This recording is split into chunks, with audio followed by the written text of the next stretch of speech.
So again, what are some of these advantages of having more cameras, 3 or more? You can achieve definitely a more professional look, maintain audience interest by switching in and out, so on and so forth. You can help your audience focus on points of interest, like kind of what we're doing right now with the screen. And you could have a backup camera in case one craps the bed or something like that. Bam, look, you still have 2 cameras working. It's not the end of the world. And it also allows you to access more options to reintroduce and repackage production in post. You have more options. They were there. So if something bad happened live, like it's happened with us a few times, having multiple cameras has allowed us to go back in and fix it. So weddings and events, we've all done them. There's no shame in there. You have your camera 1, that's a wide angle of the altar or your stage. Then camera 2 is the audience and the aisle. And then camera 3 is an extra perspective and close-ups of the sides because it's a wedding. You want it to be intimate.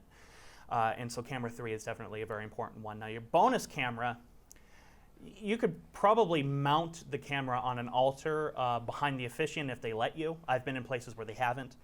Or it could just be a unique angle. It could be, again, a roaming one. So here's our layout. Again, camera 1, catching that wide. And it can even pivot a little bit to capture these guys and these guys. And then camera 2 is definitely a good shot of the aisle. You definitely are going to want to get a shot of people walking down the aisles and so on and so forth. And then camera 3, perhaps another alternate angle here. And bonus cam. Now the bonus cam is kind of interesting because I've been to a lot of these where the priest did not like to have the camera on stage, for example, because he thought it would get in the way of the actual ceremony, which that's a genuine thing that you're probably going to run into.